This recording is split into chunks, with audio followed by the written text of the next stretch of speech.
ইয়াউমে আখির বা আখিরাত, এটি হলো সেই দিন যার পরে আর কোনো দিন নেই, শেষ দিন।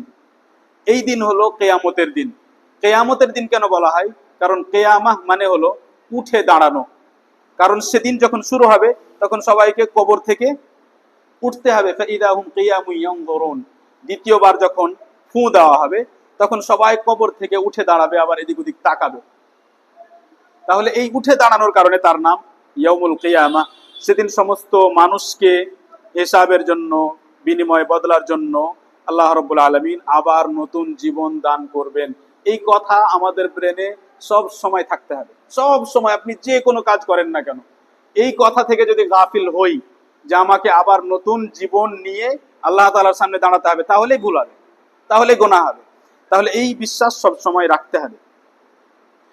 আমরা যখন বললাম যে আখিরাতের প্রতি ঈমান আনতে হবে, বিশ্বাস করতে হবে, তখন আমাদেরকে তিনটি কথা বিশ্বাস করতে হবে। যখনই বললাম যে আখিরাতের উপর বিশ্বাস রাখতে হবে, তখন আমাদেরকে কয়টি বিষয় বিশ্বাস করতে হবে? তিনটি। প্রথম হলো আল ঈমানু বিল বা'স। প্রথম বিষয় হলো যে সমস্ত মানুষকে, জিনকে, এমনকি পশু প্রাণীকেও আল্লাহ তাআলা নতুন ভাবে জীবন দান করবেন। হাড় মাংস, নাক চোখ চুল কোথায় কোনটা কোথায় চলে গেছে, যেখানে যাক না কেন, আল্লাহ তাআলার পক্ষ থেকে আদেশ হবে, সিংগায় ফু দেওয়া হবে, আবার সবাই টাটকা মানুষের মতো দাঁড়িয়ে এদিক ওদিক তাকাবে। ফাইদা হুম কিয়ামুন ইয়ানজুরুন। এ হলো আল্লাহ তাআলার ক্ষমতা। এবং বিভিন্ন জায়গাতে আল্লাহ রাব্বুল আলামিন এ কথা প্রমাণ করেছেন যে মাটিকে দেখো শুকিয়ে থাকে, আমি বৃষ্টির পানি সেখানে নাজিল করি, আবার ওইখান থেকে গাছ উৎপন্ন হয়। তেমনি তোমরা শেষ হয়ে যাবে, মিশে যাবে মাটিতে, বৃষ্টির পানি আসবে, সিংহায় ফু দেওয়া হবে, আল্লাহ তাআলার আদেশ হবে, তোমরা সবাই কবর থেকে আবার নতুন করে উৎপন্ন হবে। আমাদের শরীরের পিছন দিকে শেষের দিকে একটি হাড় আছে, যাকে আরবিতে আজবুদ দানাব বলা হয়। পুরো শরীরের সমস্ত অংশ মাটিতে মিশে যাবে, কিন্তু হাড়ের ওই অংশ মাটিতে মিশবে না। সেখান থেকে আবার নতুন করে আল্লাহ রাব্বুল আলামিন সমস্ত মানুষকে নতুন জীবন দান করবেন। মানুষ যখন নতুন ভাবে নতুন জীবন পাবে, তখন পায়ে স্যান্ডেল চপ্পল থাকবে না। মানুষ যখন নতুন জীবন পাবে তখন গায়ে কোনো পোশাক থাকবে না, কোনো জামা কোনো পোশাক থাকবে না, এবং খাতনা করা অবস্থায় থাকবে না। তাহলে কেমন অবস্থায় থাকবে? যেমন অবস্থায় একজন বাচ্চা, শিশু বাচ্চা জন্ম নেয়। আল্লাহ তাআলা বলেন, কামা বাদানা আউওয়ালা খালকিন নুঈদু, যেভাবে আমি সৃষ্টি শুরু করেছিলাম সেইভাবে তাদেরকে পুনরায় আমি আবার ফিরিয়ে আনবো। মায়ের গর্ভ থেকে যখন জন্ম নিয়েছে তখন যে অবস্থায় ছিল, আবার যখন নতুন জীবন আমি দান করব কিয়ামতের দিন, সেদিন আবার তাদের অবস্থা ওই শিশু বাচ্চার মতো হয়ে যাবে। এমনকি খাতনা পর্যন্ত আবার আগের মতো হয়ে যাবে। খাতনা করে দেওয়া হয়েছে, সেই চামড়া কেটে কোথায় ফেলে দেওয়া হয়েছে কোনো খবর নেই, কিন্তু আবার সব স্বাভাবিক হয়ে যাবে, যেমন শিশু বাচ্চা জন্ম নেয়। এবং এই বিষয়ে বহু প্রমাণ রয়েছে যে নতুন করে মানুষকে জীবন দেওয়া হবে, কোরআনের প্রমাণ, হাদিসের প্রমাণ, এবং এই বিষয়ে সমস্ত মুসলিম একমত, কারো মধ্যে কোনো মতভেদ নেই। আল্লাহ রাব্বুল আলামিন বলেন, সুম্মা ইন্নাকুম বা'দা যালিকা লামাইয়িতুন, তোমাদেরকে এরপরে, অর্থাৎ জন্ম দেওয়া হয়েছে তোমাদের, তারপরে তোমরা দুনিয়ায় জীবন কাটাবে, এরপরে তোমাদেরকে মৃত্যুবরণ করতেই হবে। সুম্মা ইন্নাকুম ইয়াউমাল কিয়ামাতি তুবআসুন, তারপরে কিয়ামতের দিন তোমাদের আবার পুনরায় জীবিত করা হবে। দ্বিতীয় বিষয়, যে আমাদেরকে হিসাবের উপর ঈমান আনতে হবে। আখিরাতের প্রতি বিশ্বাসের দ্বিতীয় বিষয় হলো যে আখিরাতে হিসাব হবে। প্রত্যেকটি কথার, প্রত্যেকটি কাজের হিসাব হবে। আল্লাহ তাআলার সাথে কেমন আচরণ করলাম, মানুষের সাথে কেমন আচরণ করলাম, তার হিসাব হবে, এবং এই হিসাবের উপর বিশ্বাস রাখতে হবে। আল্লাহ সুবহানাহু ওয়া তাআলা বলেন, ইন্না ইলাইনা ইয়াবাহুম সুম্মা ইন্না আলাইনা হিসাবাহুম, তাদের সকলকে আমার কাছে ফিরে আসতেই হবে, এবং আমার দায়িত্ব যে আমি তাদের সবার হিসাব নিব।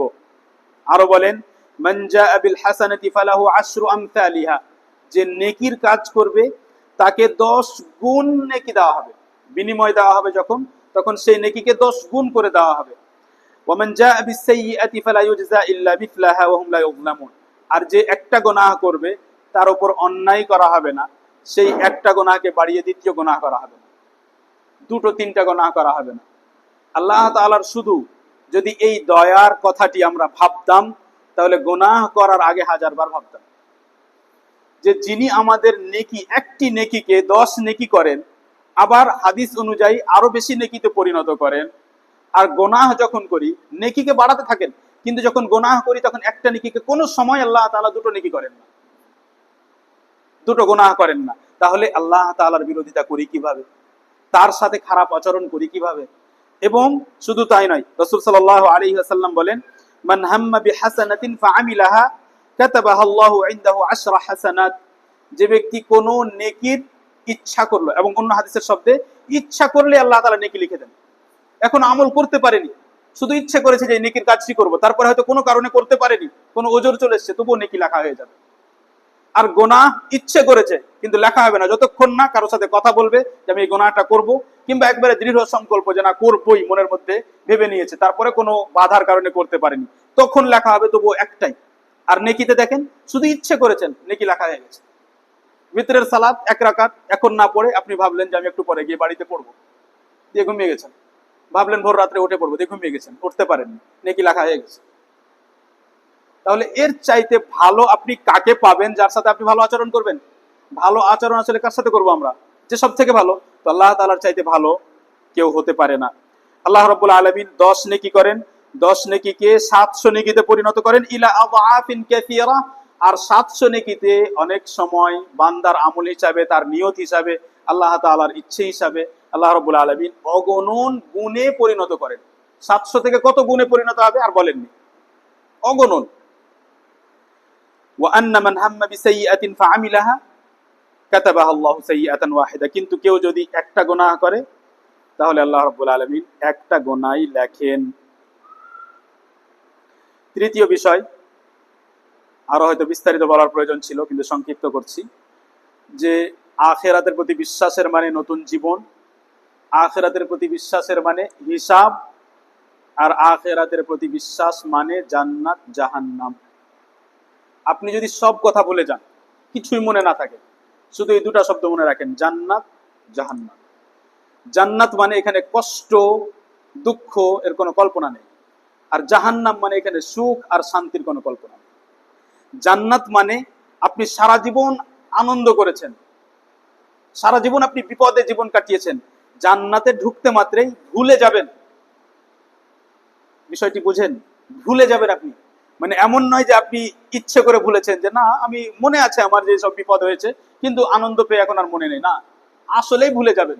এবং হাদিসের শব্দে এইভাবেই পাওয়া যায়, একজন ব্যক্তিকে জান্নাতে প্রবেশ করানো হবে, সারা জীবন সে দুঃখ কষ্ট জীবন যাপন করেছে, তাকে জিজ্ঞেস করা হবে যে কোনোদিন তোমার ওপর বিপদ এসছে?